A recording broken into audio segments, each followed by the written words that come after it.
Hello, comment tu vas? Moi, ça va très bien par la grâce de Dieu, merci. Comme d'habitude, quelle est ton émotion pendant que tu me regardes, ton émotion actuelle? Moi, je te partageais la mienne, je me porte très bien. Je vais aller chercher un peu dans moi. Je suis très contente parce que j'ai galéré un peu pour faire, soit poster mes vidéos, soit en tout cas faire passer un message. Et puis, il faut comprendre que je ne suis pas trop écrit, je suis désolée. Moi, je préfère faire des vidéos. Donc là, quand je suis là en train de me filmer, ça me fait plaisir, je suis trop contente. Voilà mon émotion actuelle. Je suis tout simplement joyeuse. Alors, le sujet du jour, c'est quelqu'un qui m'a posé une question en privé. La personne me dit, je ne comprends pas mon mari, je m'occupe bien de lui, je sais faire à manger. Quand il rentre, en fait, dans la maison, pendant ce moment de confinement, tout est toujours nickel, propre et tout, mais il trouve toujours quelque chose à dire. Il se plaint toujours. Je ne comprends pas du tout. Que faire? Alors, je vais répondre à cette question. Je me suis dit, c'est sûr que quelqu'un ici aussi peut-être se pose la même question, ça peut aider une personne. Je veux, avant de rentrer dans le vif du sujet, vous parler un peu de moi. Je suis Anaïk et avant, moi, effectivement, pour moi, le couple, c'était quoi? Comment je voyais le couple? Pour moi, le couple, c'était, tu rentres à la maison, ton homme rentre, la maison, elle est propre, tu fais à manger, les enfants sont propres, tout est nickel, tout est à leur place. Et s'il veut, il te demande de lever, tu lèves. S'il te demande de baisser, tu baisses.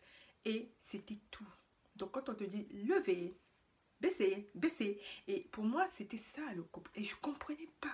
Je comprenais pas pourquoi, effectivement, on avait toujours des petits couacs. Pourquoi on se comprenait pas. Pourquoi il y avait des disputes.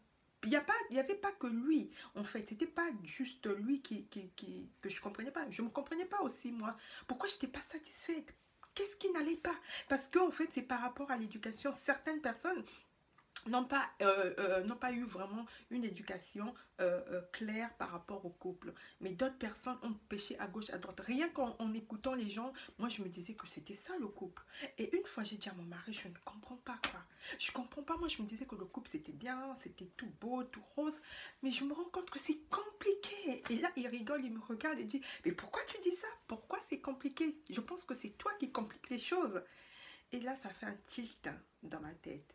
Et j'ai commencé à travailler sur moi. Et du coup, là, je te dis que le couple n'est pas du tout compliqué. En fait, c'est nous, effectivement, qui compliquons les choses. Et là, je vais rentrer dans le vif du sujet. Je veux répondre à cette question. Vous savez, même quand on est en famille, dans une même famille, dans notre fratrie, on avait du mal parfois par rapport au caractère des autres. On avait du mal à nous entendre avec les autres. Il y avait des chamailleries, il y avait beaucoup de choses dans des familles. C'est comme dans un... Vivre en couple, ce n'est pas du tout facile, c'est pas du tout repos. Il faut déjà se mettre dans sa tête que je me mets avec parfois une personne qui est carrément à l'opposé de moi. Carrément, le caractère, je parle du caractère. Donc là, déjà, quand tu as ça dans ta tête, ça te facilite. Tu ne peux pas rentrer dans un mariage. Il faut savoir que ça ne fait pas tout. C'est bien d'avoir un endroit agréable. C'est bien de rentrer dans un environnement où tout est propre, tout est rangé quand tu peux. C'est bien. Tu sais faire à manger, tu fais à manger, tu t'occupes de ton homme, c'est bien. Mais il faut savoir que dans un couple, il y a un langage. Il y a à peu près 5 langages dans un couple. Aujourd'hui, toi, tu viens, je rentre dans une maison qui est propre, tu t'occupes bien de moi, tu me fais à manger. C'est peut-être pas le langage de ton homme. Tout simplement, peut-être que ton homme, il fait partie des gens qui aiment se faire valoriser. Tu vois, ils aiment qu'on puisse leur donner des paroles valorisantes. Peut-être que ton homme fait partie des gens qui préfèrent passer des moments de qualité. Peut-être que ton homme aime des cadeaux. Peut-être que ton homme, c'est plutôt les services rendus. Peut-être que ton homme, c'est plutôt le toucher. Donc, vous voyez que ces 5 langages-là, si toi, tu me ramènes tout simplement, ton homme aime que tu le touches, et toi, tous les jours, tu passes ton temps à astiquer parce que pour toi, c'est ça en fait. C'est pas ça un langage. Il faut comprendre, il faut savoir décoder, apprendre à connaître l'autre. Apprends à connaître l'autre. Qu'est-ce que l'autre aime? Qu'est-ce que tu peux faire plus, en plus de ce que tu fais? quel est son langage? Et toi aussi, quel est ton langage? Tu dois commencer à comprendre.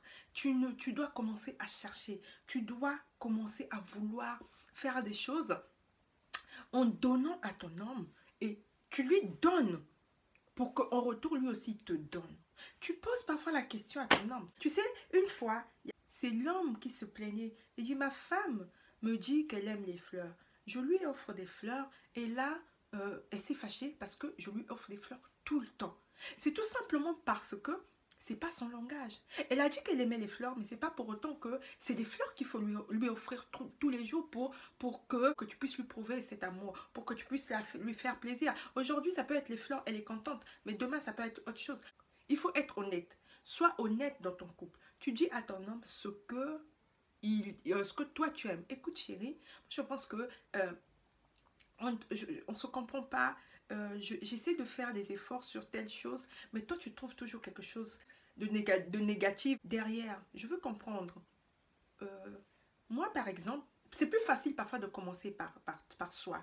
Moi par exemple, ce que j'aime les toucher. Moi j'ai pas besoin de grand chose, j'ai besoin juste quand on est ensemble, que tu puisses me prendre dans tes bras, quand on marche, que tu puisses me tenir la main, quand voilà, que quand parfois je dis rien, que tu puisses juste être à côté de moi, me caresser la main. Ça c'est beaucoup pour moi. Et toi, qu'est-ce qui te fait réellement plaisir? Vous savez, les hommes ont du mal parfois, certains hommes ont du mal parfois à s'ouvrir.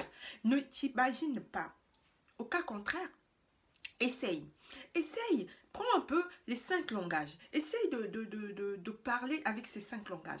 Et tu verras le langage où il sera le plus détendu. Peut-être que ça sera cela. Mais il faut essayer. Mais il ne faut pas s'arrêter sur ça. Il ne faut pas se braquer sur ça. Donc c'est ce conseil que j'avais envie de te donner aujourd'hui. Il faut savoir que tu n'es pas la seule dans cette situation. Il faut savoir que le couple aussi, c'est pas facile. C'est c'est une belle aventure, le couple. C'est une belle chose. Mais ce n'est pas facile. Il faut se dire que on apprend tous les jours, en grandissant. Tous les jours est un nouveau jour, une nouvelle opportunité, comme j'ai l'habitude de le dire. Et c'est à toi de t'adapter. C'est à toi de voir aussi comment faire les choses. Mais ne prends pas forcément ce qui se passe chez l'autre pour venir colmater chez toi. Fais par rapport à toi et par rapport à ton homme. C'est ce que j'avais envie de te dire aujourd'hui. Je te souhaite une très bonne journée. Prends bien soin de toi. À très bientôt. Ciao.